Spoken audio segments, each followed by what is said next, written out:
इकडं लक्ष द्या जरा. आता मी थोडक्यात आहे ना, बरेच पेशंट असतात की त्यांना उन्हाच्या जे अतिनील किरणं आहेत, अल्ट्राव्हायोलेट रेज, यूव्ही रेज म्हणतो आपण त्याला, इलेक्ट्रोमॅग्नेटिक स्पेक्ट्रम मध्ये यूव्ही रेज राहतात.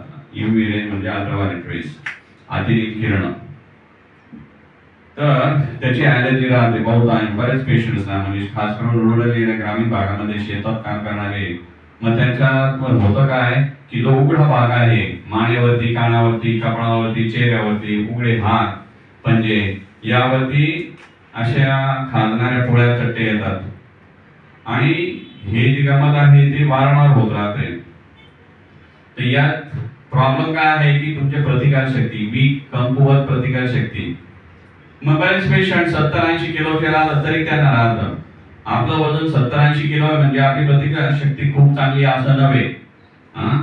प्रतिकारशक्ती वीक असण्याचे कारण आपली आजची चुकीची जीवनशैली, आपला चुकीचा आहार, निकृष्ट आहार, प्लस बाकीचे पण त्याला गोष्टी आहेत. आहार तर मेन आहे.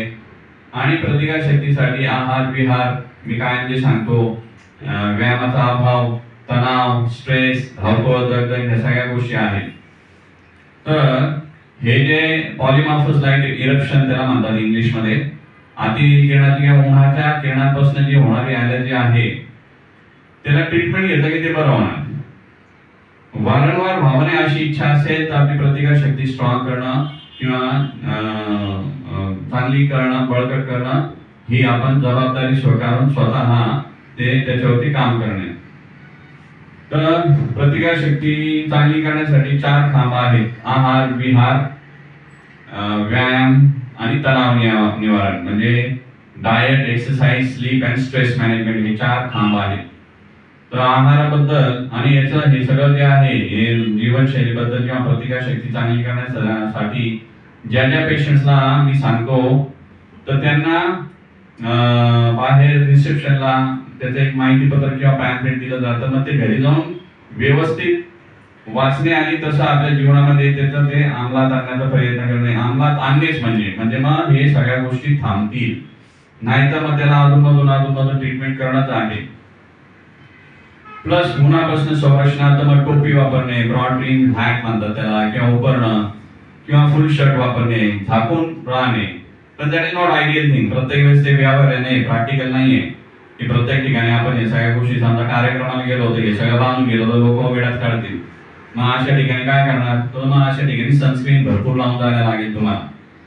आणि आहाराबद्दल माझे बरेच आता I think let us see ते व्हिडिओज जे आहे त्याची लिंक किंवा YouTube वरती ते येतील, त्यावेळेस तुम्ही बघू शकाल. पण आता तुमचं जे आहे आहाराबद्दल सगळ्यात सांगायचं म्हणजे महत्वाचं, रिफाईंड प्रोडक्ट बंद केले पाहिजे. रिफाईंड शुगर, रिफाईंड तेल, रिफाईंड फ्लोर म्हणजे मैदा, बेकरीचे आयटम, हॉटेलचं खाणं हे शक्य होईल तेवढं टाळलं पाहिजे. कारण की त्याच्यामध्ये सर्रासपणे हे रिफाईंड ऑइल वापरलं जातं. आपण जे गोड पदार्थ खातोय रिफाईंड शुगर युक्त, त्याचं प्रमाण अगदी कमी घेतलं तर नो इश्यूज. पण ज्यांना प्रॉब्लेम आहे, ज्यांना असं वारंवार ॲलर्जी होतीये किंवा वारंवार स्किनचे प्रॉब्लेम होत आहे, आर्टिकेरिया आहे किंवा शीतपित्त गांध्या, सोरियासिस गांध्या किंवा सोरियासिस हे जे आजार आहे, याच्यासाठी तुम्हाला मग जीवनशैलीमध्ये हे बदल करायला लागतील. रिफाईंड शुगर जे आहे तिचं प्रमाण शक्यतो टाळणं चांगलं राहील. गोड फळं खाऊ शकता तुम्ही, पण साखर जे आहे ते टाळायला पाहिजे. मी तर म्हणे की आजकालचं जे काही स्वीट शॉप्स आणि हे ज्या बेकरी जे वाढलंय त्याने तुम्ही खा ते, but you should take it in a very, खूप प्रमाण कमी पाहिजे. पण आता सर्रास चाललंय. आपण कधी म्हणजे मी काय सांगतो की पूर्वी दिवाळीला सणवाराला या गोष्टी राहिल्या, पण आता दररोजच दिवाळी आहे. मग त्याचा इफेक्ट जो आहे it becomes like a poison. Sugar is termed as now drug. शुगरला आता ड्रग म्हटलं जातं. इट बिकम्स लाईक, मग आपण ड्रग ॲडिक्ट होतोय. मग आणि छोटे मुलं पण बघतो आपण, याला ते काय ड्रग ॲडिक्ट सारखं त्यांना ते गोड पदार्थ खाण्याची सवय लागते आणि मग त्यांनी सगळी प्रतिकारशक्ती वीक होते. तो try and avoid those things. ते बंद करा, शक्य होईल तेवढं टाळा. कमी प्रमाणात घ्या, नो प्रॉब्लेम. 80-20% फॉर्म्युला फॉलो करायचा. 70-80% आपण हेल्दी खाणे, 20-30% ह्या गोष्टी म्हणजे आपण टाळू नाही शकणार. कार्यक्रमाला जाणे, बाहेर जाणे, तर त्यावेळेस तुम्हाला ते जेव्हा आपण प्रोग्रामला गेलो की त्या गोष्टी राहतातच. You have to take it. आपण ते घेणंच आहे, पण त्याचं प्रमाण एकदम कमी घेतलं गेलं पाहिजे. मैद्याचे पदार्थ देखील कमी घेतले पाहिजे. आपल्या आहारात तंतुमय पदार्थ जास्त घेण्यात गेले पाहिजे. तंतुमय म्हणजे फायबर युक्त, त्याच्यात सॅलड्स, व्हेजिटेबल्स, पालेभाज्या, फळभाज्या याचं प्रमाण वाढवलं पाहिजे. पण ते देखील बिना इन्सेक्टिसाइड्स, पेस्टिसाइड्स न वापरलेलं, ज्याच्यावरती फवारे नाही मारलेले, केमिकल्सचे असं ते मिळालं पाहिजे. ते मिळणं देखील आता खूप कठीण होत आहे. पण ग्रामीण भागामध्ये शेती ज्यांच्याकडे आहे त्यांना शक्य आहे, त्यांनी कष्ट घेऊन स्वतःचा भाजीपाला पिकवायला सुरुवात केली पाहिजे.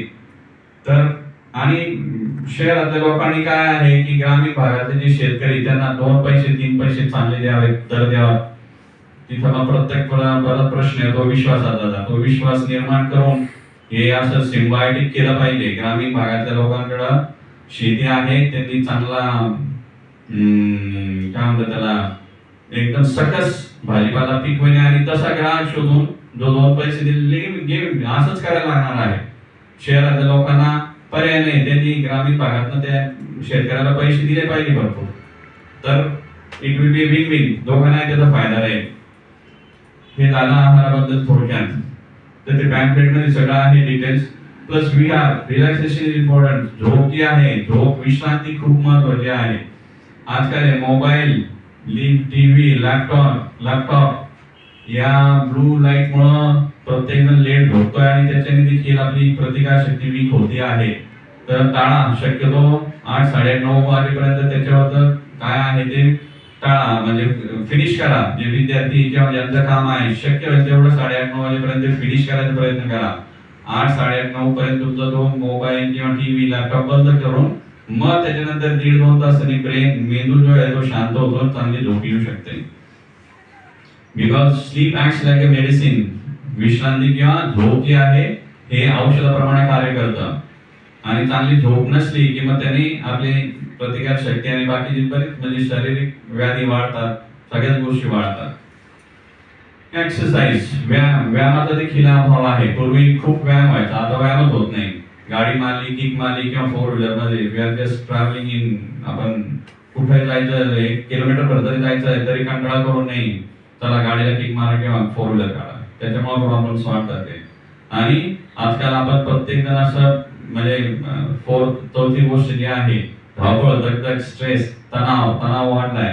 तर तणाव निवारण करण्यासाठी तुम्हाला जाणीवपूर्वक आपल्याला गोष्टी करणं आहे. त्याच्यासाठी छंद जोपासणे, बाहेर मैदानी खेळ खेळणे, सहलीला जाणे अधूनमधून, आणि प्लस प्राणायाम करणं किंवा नामस्मरण करणं हे खूप महत्वाचं आहे. That will be like a medicine. हे करणं आवश्यक राहणार. तर हे थोडक्यात आहे. So work on that. तर हे उन्हापासून संरक्षणार्थ देखील ह्या गोष्टी गरजेच्या आहेत. हे सगळ्या गोष्टी सांगितल्या त्या.